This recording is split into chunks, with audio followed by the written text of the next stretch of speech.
Good morning, traders. It is 8:01 a.m. Chicago time, except I'm not in Chicago. I'm in Medellin, Colombia. It is Tuesday, the 5th of March, 2024. This is episode number 2631. I want to remind you that derivatives trading involves substantial risk of loss. It is not suitable for all investors. Past performance is not necessarily indicative of future results. What do we have today in our summary sheet from Convergent Trading? We do have mild risk off this morning.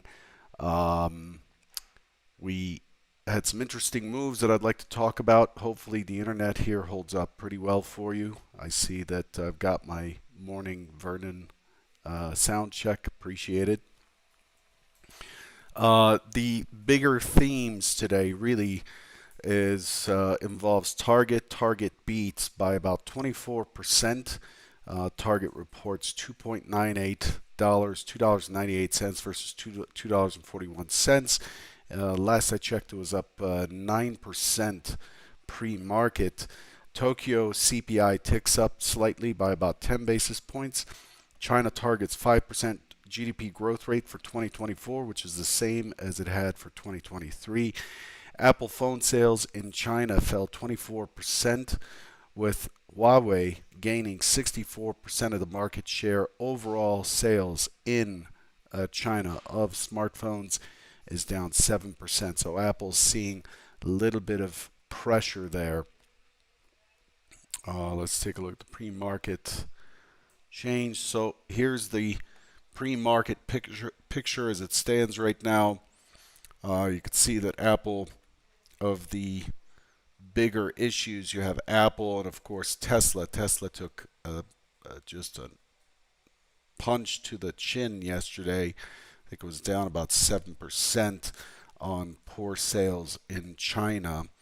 As well, AMD taking a bit of a hit as well this morning. Its chip that it designed for the Chinese market for AI got shot down by I'm not sure, it's a Federal Trade Commission or somebody else. So they're not able to sell those. The U.S. government believes that these chips are still too powerful for the Chinese manufacturers that want them. So overall, you can see that the Magnificent Seven aren't doing so hot. Nvidia is holding up pretty decent this morning. So that's one side of the picture. In terms of what's on deck this morning, 50 minutes after the opening, we get the S&P Global PMI numbers, composite and services. ISM is scheduled for 10 a.m. Eastern U.S. time this morning. ISM Services PMI, this is a mover. And then we have Fed's bar at noon, and then at 3:30. And then this evening we get the GDP growth rate number from Australia. That's what's on the news. Again, mild risk off this morning. The S&P relatively balanced, pretty good volume, 192,000 contracts. The inventory is 100% short with the range at 21.25 points. Point of control still remaining higher, although falling. I'm sure most of you heard about Bitcoin yesterday. Bitcoin breaking through the $65,000 level. Ether also following suit. Bitcoin coming off a little bit. Most of you know that Bitcoin got that BlackRock ETF. When was that? In January maybe? And most people thought we would sell the news on that. But actually they were wrong, because this thing has shot up about 160% over the last 6 months. 160%. Pretty good performance there. So I'm going to jump right into, I'm going to focus on the ES. I'm going to try to keep this video as short as possible. The ES, if we look at what we've done, if you recall, on Friday, I covered quite a bit the fact that we left this selling tail in E period and ended up pushing higher on M period, which is the last 30-minute bracket. These levels here that you see here have been here since last Monday. Right here, the support at 67, the dividing line at 92, and then the other side of that at 5108 to 5110. And what it did here on Friday or Thursday is breach both sides, but the downside was checked early. We went neutral. And what I came in with on Friday, if you go back and watch the video from March 1st, I said you're just looking to buy any pullbacks. Friday, since I didn't do a video yesterday, I wanted to kind of cover that with you because it's an important part of the narrative. If we look at what happened on Friday, we opened in the upper end of Thursday's range, so relatively bullish open. We are still in this big balance zone here, but the push down to 5100 was very, very tough for sellers to kind of squeeze through. We saw really decent icebergs down there, a lot of collisions. So we ended up testing value area high from this balance day on Thursday.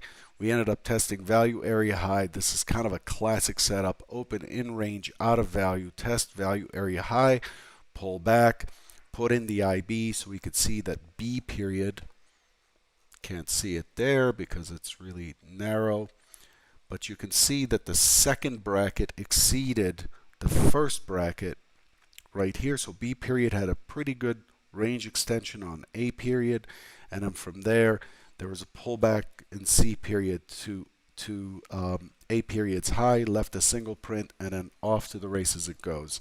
This was totally expected. As mentioned on Friday, that 51.2350 is very vulnerable as a result of Thursday's action. That's as good as it gets in terms of reading context. The target for me on Friday was 51.38. 51.38, and it far exceeded that. It pushed to almost to the mid-century figure. Here's the other piece we want to take away from Friday. So those are really important clues from Thursday into Friday, and on the Friday morning open had some decent clues. Here's the other piece that's really important that isn't talked about very much in profiling terms. This is clearly a trend day up. Basically a P-shaped profile. So this is short covering, establishing long positions, and so on. What's important here is we finished at the high volume area of this profile. So what do we get from that?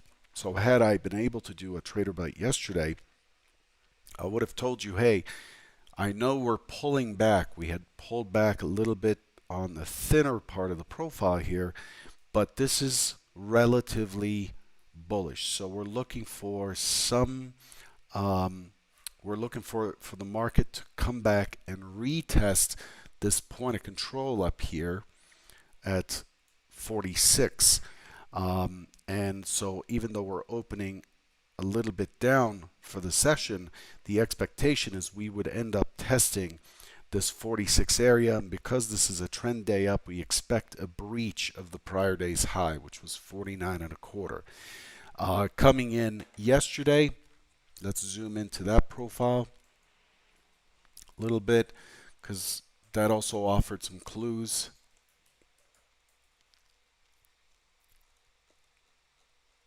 Just expanding the scale here for you to be able to see it better.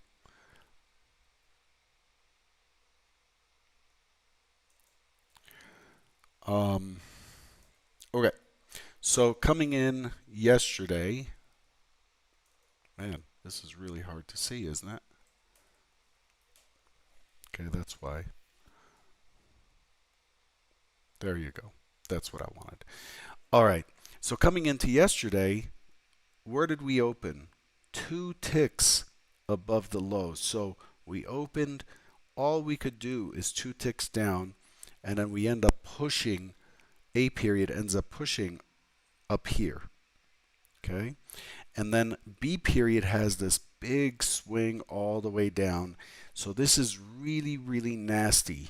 The action here yesterday is very nasty, and it's pushing up. The idea is we're likely to push through that 49 and a quarter, but yesterday was very tough. Very tough to hold on to the longs, in my opinion. Even the breaks higher had some pretty good rotations down. So if we look at the ES here from yesterday, we could see that, okay, we've established a pretty tight IB, completely balanced, pretty deep pullback, so we're trading from the outside in mainly, but the intent for yesterday is that we would likely test that 49 and a quarter high. So how do I hang on in this kind of messy, choppy push for that test? And I'm going to tell you that's not easy to do. So really tough, a very difficult way to get this job done yesterday, and it managed to push into the 50. You could see collisions into the 50, pretty important hedge level, the mid-century figure, and then it pushes through, pulls back a little bit, and then we end up with a cloud of big lots there as resistance comes in, and the offers just get lifted, but the market's not able to hold on, and then we end up selling all the way back into the initial balance. So to me, yesterday's action, if you look at how the delta has moved versus price, even on this rally, you could see that the delta really didn't recover very well. This looks like it's exhausted to me. So, hindsight 2020, of course, but if I did an end of day video, I would tell you, hey, look out below this 5132 is likely to go, and it's likely to act as temporary resistance, and it kind of did in the overnight session. Again, I fully recognize you don't need to remind me that it's nice that I'm calling it after it has happened. I'm not really calling it. I'm just simply saying that the fact that we had this really balanced morning where it broke higher and it finally broke through. This is pretty decent lifting going on here in price, but not so hot in delta. So it's not an aggressor buyer moving price up, and what it did, it fell, pushed right into this big resistance area, and it's come all the way back into the IB. So we ended up settling in the IB. We settled at 51.38 and a quarter, below the 49 quarter, below the 51.50 up here. This is pretty weak sauce here. And so we reopen, and then from there we fall through the 51.32. We hold the 51.32 on a retest, and then we're basically balanced to sell-ish in terms of our progression here. Do you follow all that? Does this make sense to you? Let's look at the profile again. Not a terribly great excess there. I didn't like the way it finished up here. But what happened yesterday is most of the volume occurred down here. It tested higher and it came right back into what was balanced in the first place. To me, this looks like an exploration up that has absolutely failed. And so what it's likely to do is now test for prices lower. And to test for prices lower, we're going to start looking at, okay, what areas beneath us do we take this back to? And you guessed it, this thing is very likely to push right back into the 51.23 for a test. We ended up much lower than that. And then the next area down is right here. We stopped just above that in the overnight session, but the key area that it's likely to move back to is this excess, the bottom of the excess right down here at 51.06. So that still remains a target for today, and that brings us right back into that 51.10 to 50.92 range. So this overall looks like what do I call it?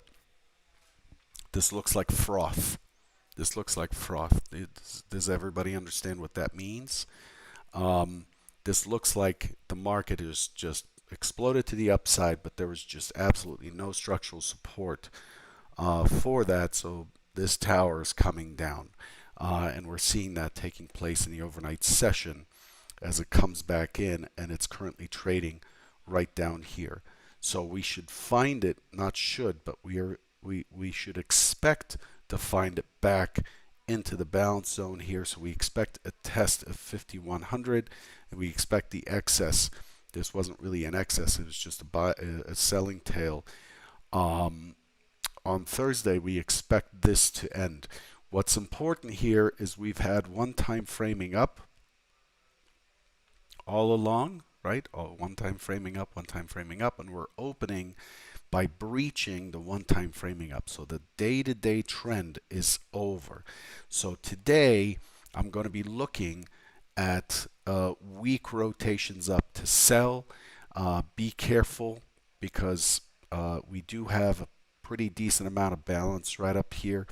But as long as it doesn't go back into the 51, doesn't breach and go back into yesterday's range, then I'm going to be every pop. I'm going to look to push to the short side from the outside in. So I'm fading moves up and looking to short from the outside in today. That's the key plan. It's 8:18 Chicago time. I'm going to leave you with that. There's not much else I want to cover, although this is really interesting. Bitcoin completely balanced here, built a. Oh, I lost the data. Okay, well, we can't talk about that now. There was quite a bit of balance between 50 and 55 or so. Really, really heavy coiling in the micro futures. Pretty good lifting volume, and then it just explodes to the upside. So I found that pretty interesting. Very clear market structure. The CL is actually chiseling its way upward and has managed to break into the 80 and trade into 80.85 before falling through. So CL back inside of the 79. So this is the sweet spot for the CL, 79 to 76, 79 to 76, and it's just back into the sweet spot. So the MC, you can see how blunt this is. This is very odd balance for a fundamental product. You don't see that often, and to me, this indicates that there's quite a bit of accumulation or distribution going on between 76 and 79. There's a lot of interaction here, and there's very little going on below and very little going on above. And we are back in this range. So crude has been, has long been a very interesting trade, but given how we opened today in a gap down, I expect crude to retest at least yesterday's settlement point of control and then make its way back up into the 79.50 before it falls back through. Crude is expected to just squeeze higher today before it pushes down. We'll see what that looks like tomorrow morning. Good luck, and I'll catch you tomorrow. Take care.